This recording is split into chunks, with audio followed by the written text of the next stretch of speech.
How did I end up launching this Urus that doesn't belong to me? And am I too short to reach the pedals of the new Revuelto? You'll find that out here in the second video of my YouTube channel.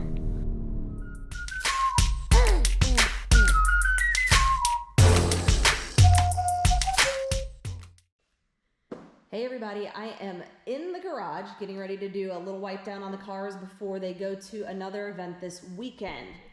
For those who don't know, hi, I am the other chick who occasionally drives it. Today is December 1st. We just wrapped up November. I have no idea where it went. It was an absolute whirlwind. We had the Bull Run the first weekend, followed by the Festival of Speed. Then it was Thanksgiving. And then just last night, the official Revuelto unveiling happened at Lamborghini of Orlando. So after this weekend's event, we are gonna need a weekend off, probably. But I'm gonna get started with recapping all of November, and we'll start with the Bull Run. Let's go on a Bull Run! Well, it looks like I need a plan B for the luggage.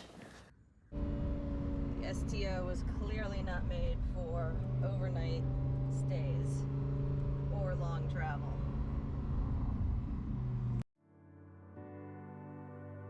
So after arriving here at Lamborghini Orlando, we got our stickers put on and went out to check out all the cars that would be joining us on the Bull Run.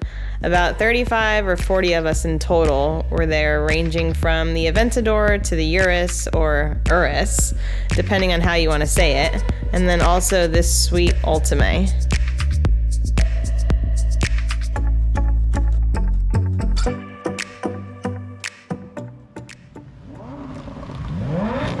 And this is the sweet, sweet sound of Lambos calling to each other in the wild as we wait to leave for the Bull Run.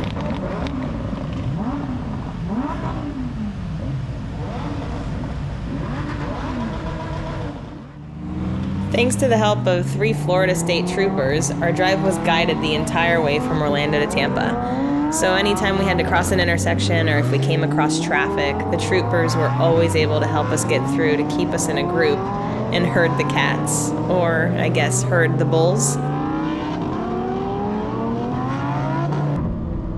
But keeping us in a group was easier said than done. I can only imagine what a lot of these cars were thinking as they were passed by not only 1, 2, or 3 Lamborghinis, but in some cases 8 to 10 at a time.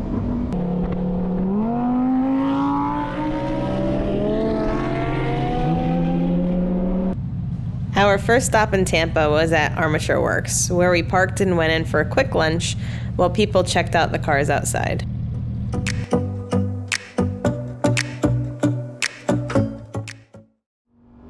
After lunch, we jumped back in the car and took the rally to the bridges and causeways around Tampa. If you've never been to the Tampa Bay area, I would recommend getting there for a scenic drive. Though we may not have hills or mountains, we do have some really cool water viewpoints like this, with the Skyway Bridge in the background.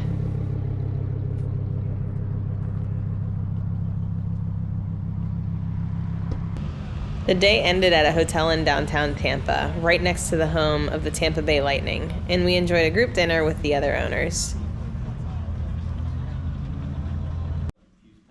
On the way home, I actually ended up swapping cars with one of my friends who happened to be on the rally. I jumped into his Urus S and he hopped into my STO, which he had never driven before. The Urus is a hella fun SUV. You saw me launching it at the beginning. It's fun, it's fast, and if I was in the market for a luxury SUV, this would undoubtedly be my choice. But my Lamborghinis will only have 2 doors for now. The second event of November that required me to pack a frunk was the Festivals of Speed Orlando. This is a gathering of supercars and hypercars from all over Florida at the Ritz-Carlton in Orlando. During the chaos of trying to get both cars parked on site and going back and forth, etc., I forgot something at home. So Jim, the owner of Wol's Den right here, loaned me his G-Wagon. This was my first time driving one. You know how fast you're going? I have no idea, officer. This is not my car. I'm used to driving Lamborghinis, not Mercedes. So there's a couple reasons I really enjoy doing events like Festivals of Speed. One of them is to share these cars with people who don't get to see them on a regular basis. One thing that stands out to me over the last year is that these cars put a smile on people's faces, and to be able to do that and see reactions for both adults and kids whenever they see these cars is really priceless. The second reason that these events are fun for me is that it gives me an extended period of time to hang out and talk with other owners and like-minded individuals. At cars and coffee events, or even a race event, you don't really get to have deeper conversations. But at this event, you can walk off and chat with somebody, get to know them a little bit more, and really enjoy the company of people who share a similar passion. You also get the opportunity to see some wild cars with these events, like this Pagani. And then there's also this one-of-one Bugatti Chiron Pure Sport that is actually in a Lamborghini Arancio color.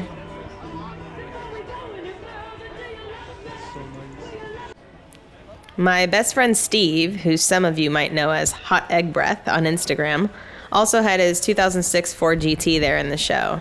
We needed to figure out if I could move the seat far enough forward to drive it home for him since he needed to leave early. This theme of me making sure I fit into supercars will come up again later in this video. Good news on this one is that I definitely did fit. Yeah, I'll be fine. Having two cars in the Festival of Speed meant that two chicks get to drive it on the way home.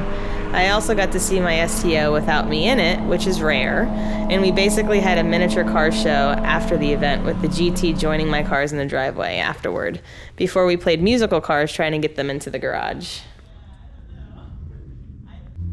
All right, we are in the Aventador on the way to the official Revuelto unveiling in Orlando. It'll be our second time. We're stuck in some traffic right now, but it'll be our second time seeing it. Are you excited to see it for a second time? How do you feel about going to see it right now? Yeah, I mean, I think it'll be pretty cool to see it again. We'll definitely see some stuff that we haven't seen on it before. Yeah, I think we'll see some new details. There was a lot of excitement whenever we saw it in Monterey, so seeing it a second time will be helpful to pick out some stuff that we didn't already see if this traffic ever clears. All right, we are in good company with the SVJ taxi of My Exotics here at Lamborghini Orlando for the Revuelto unveiling. Let's go. Even though I had seen this car a couple times before, it's still exciting to see the Revuelto sitting in the Lamborghini Orlando showroom, and know that within a couple months, these are going to be around the roads of Orlando with the first deliveries coming soon.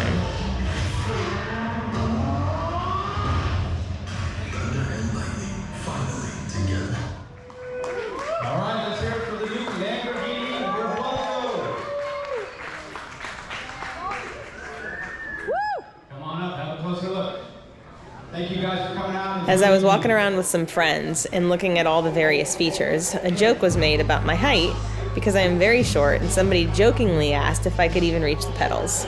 I had no idea whether I could or not since I hadn't tried yet. So this is what transpired after that conversation. Enough forward.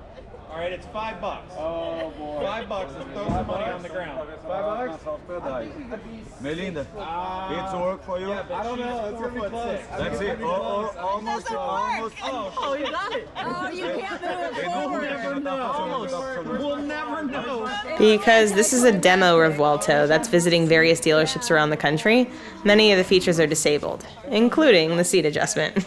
So we will have to stand by until I take delivery of my Revuelto in 2024 to know if I can reach the pedals or not. But considering that I fit fine in my Aventador, I think I will be A-okay. And that's a wrap. Stay tuned for video number 3 coming next month.